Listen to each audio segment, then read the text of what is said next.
Hello everyone, कैसे आप सब। आप सबका अपने चैनल में स्वागत है। आज मैं आपको पंचतंत्र की कहानियों में से एक कहानी सुनाने जा रहा हूँ जिसका टाइटल है शेर, गिद्दड़ और मूर्ख गधा। तो चलिए शुरू करते हैं। एक घने जंगल में कराल केसर नाम का एक शेर रहता था। उसके साथ दुसरक नाम का गिद्दड़ भी सदा सेवा कार्य किया करता था।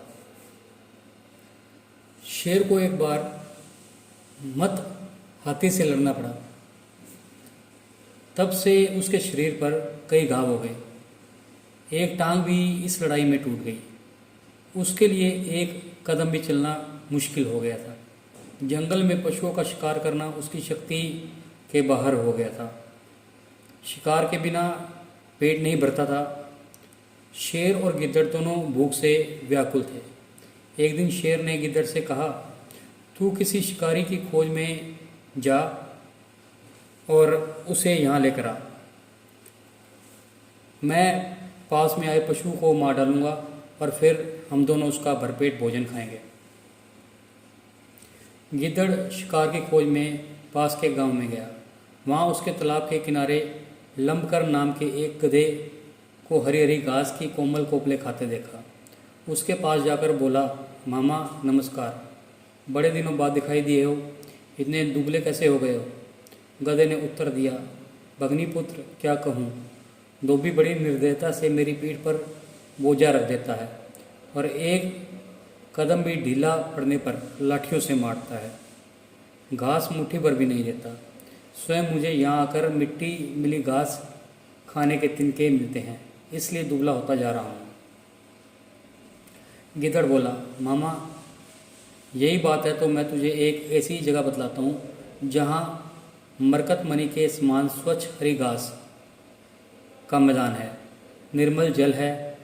वहाँ जाओ और हंसते गाते जीवन व्यतीत करो। लंबकर ने कहा, बात तो ठीक है भगनीपुत्र, किंतु हम देहाती पशु हैं। वन में जंगली जानवर मारकर हमें खा जाएंगे, इसलिए हम वन के हरे मैदानों का उपभोग नहीं कर सकते। गिद्दड़, मामा ऐसा ना कहो, वहाँ मेरा शासन है। मेरे रहते कोई भी तुम्हारा बाल बांका नहीं कर सकता। तुम्हारी तरह कई गधों को मैंने धोबियों के अत्याचारों से मुक्ति दिलाई है। इस समय भी वहाँ 3 गंधर्व कन्याएं रहती हैं जो अब जवान हो चुकी हैं। उन्होंने आते ही मुझे कहा था कि तुम हमारी सच्ची माँ हो तो गांव में जाकर हमारे लिए किसी गर्दभपति को ले आओ, इसलिए मैं तुम्हारे पास आया हूँ। गिद्दड़ की बात सुनकर लंबकर ने गिद्दड़ के साथ चलने का निश्चय कर लिया। गिद्दड़ के पीछे पीछे चलता हुआ वह उसी वन प्रदेश में आ पहुँचा जहाँ कई दिनों से भूखा शेर भोजन की प्रतीक्षा में बैठा था। शेर के उठते ही लंबकर ने भागना शुरू कर दिया। उसके भागते भागते भी शेर ने पंजा लगा दिया, लेकिन लंबकर शेर के पंजे में नहीं फंसा, भाग ही गया। तब गिद्दड़ ने शेर से कहा, तुम्हारा पंजा बिल्कुल बेकार हो गया है। गधा भी उसके फंदे से बच जाता है। क्या इसी बल के साथ तुम हाथी से लड़ते हो। शेर ने जरा लज्जित होते उत्तर दिया, अभी मैंने अपना पंजा तैयार नहीं किया था।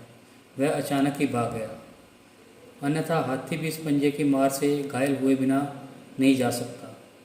गिद्दड़ बोला, अच्छा तो अब एक बार और यत्न करके उसे तुम्हारे पास लाता हूँ, यह प्रहार खाली न जाने पाए।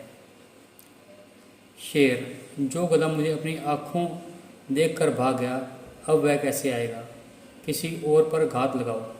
गिद्दड़, इन बातों में तुम दखल मत दो, तुम तो केवल तैयार होकर बैठ जाओ।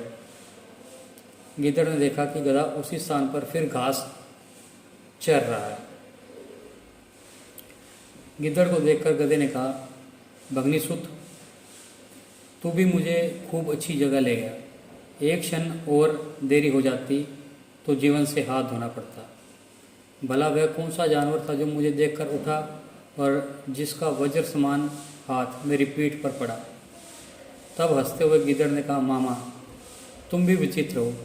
गदर भी तुम्हें देखकर आलिंगन करने के लिए उठी और तुम वहाँ से भाग आए।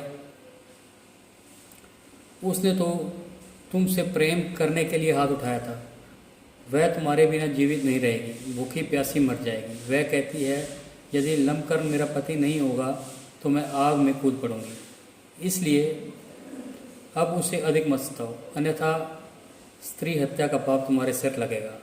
चलो मेरे साथ। गिद्दड़ की बात सुनकर गधा उसके साथ फिर जंगल की ओर चल दिया। वहाँ पहुँचते ही शेर उस पर टूट पड़ा। उसे मारकर शेर तालाब में स्नान करने गया। गिद्दड़ रखवाली करता रहा। शेर को जरा आने में देरी हो गई। भूख से व्याकुल गिद्दड़ ने गधे के कान और दिल के हिस्से को काट कर खा लिया। जब शेर वापस आया तो उसने देखा कि गधे के कान नहीं थे और दिल भी निकला हुआ था। क्रोधित होकर उसने गिद्दड़ से कहा, पापी, तूने इसके कान और दिल खाकर इसे जूठा क्यों किया? गिद्दड़ बोला, स्वामी ऐसा ना कहो, इसके कान और दिल थे ही नहीं। तभी तो यह एक बार जाकर वापस आ गया। शेर को गिद्दड़ की बात पर विश्वास हो गया। दोनों ने बांट कर गधे का भोजन किया। तो आपको यह कहानी कैसी लगी?